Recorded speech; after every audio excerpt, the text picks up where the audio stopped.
తెల్లవారి లేస్తే నవవిధ భక్తుల దగ్గరికి వచ్చేటప్పటికి శ్రవణం కీర్తనం విష్ణోహ స్మరణం పాదసేవనం అర్చనం వందనం దాస్యం సఖ్యం ఆత్మనివేదనం అని నవవిధ భక్తులు చెప్తే, నవవిధ భక్తులు అంటే 9 రకాల భక్తులు కావు. ఇందులో ఏ మార్గమును పట్టుకున్నా పరమేశ్వరుణ్ణే చేరుతారు నవవిధ భక్తి మార్గములు. అందులో ఒక్కొక్క దాన్ని పట్టుకుని ఒక్కొక్కళ్ళు తరించిపోయారు. శ్రవణం పరీక్షిత్, కీర్తనం శ్రీశుకుడు, స్మరణం ప్రహ్లాదుడు, పాదసేవనం లక్ష్మీదేవి, అర్చనం పృథుమహారాజు, వందనం అక్రూరుడు, దాస్యం హనుమ, సఖ్యం అర్జునుడు, ఆత్మనివేదనం బలిచక్రవర్తి. ఒక్కొక్క మార్గంలో ఒక్కొక్కరు తరించిపోయారు, భగవంతుణ్ణి చేరిపోయారు. అందులో నమస్కారమునకు అక్రూరుడు నవవిధ భక్తి మార్గములలో. అటువంటి మహాపురుషుడు పుట్టడానికి కారణం గోసేవ, గోదానం. కాబట్టి గోసేవ, గోదానము, గో పూజ ఉత్తినే పోయేవి కావు. అవి సర్వకాలముల యందు కాపాడతాయి.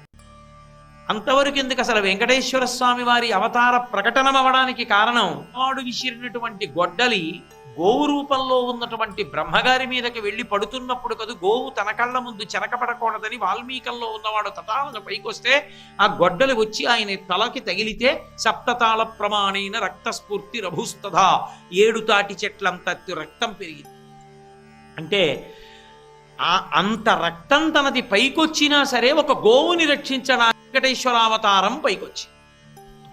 కాబట్టి గోవింద, ఆవుని కాపాడితే, ఆవుని సేవిస్తే బాహ్యమునందు ఐశ్వర్యము, ఆంతరమునందు ఆ గోసేవా ఫలిత రూపముగా చిత్తశుద్ధి, దాని వలన మోక్షము, జ్ఞానాన్ని పొంది ఇవి ఇవ్వగలిగినటువంటి వాడెవరో వాడు గోవిందుడు.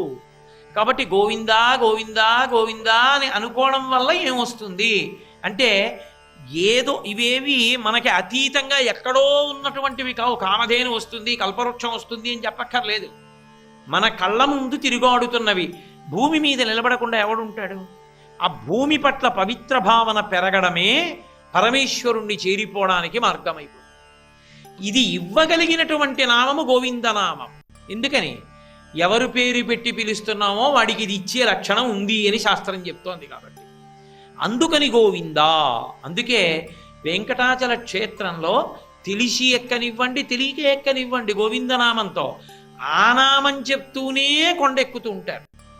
కారణం గోవింద అన్నప్పుడు గో అంటే ఇంద్రియములు, వింద అంటే వాటి ద్వారా ఆయన్ని చేరవచ్చు, లేదా అవి ఆయనవై ఉన్నవి, వాటి పట్ల జాగరూకత, రక్షణ భావము ఈశ్వరుణ్ణి చేరడానికి కారణము.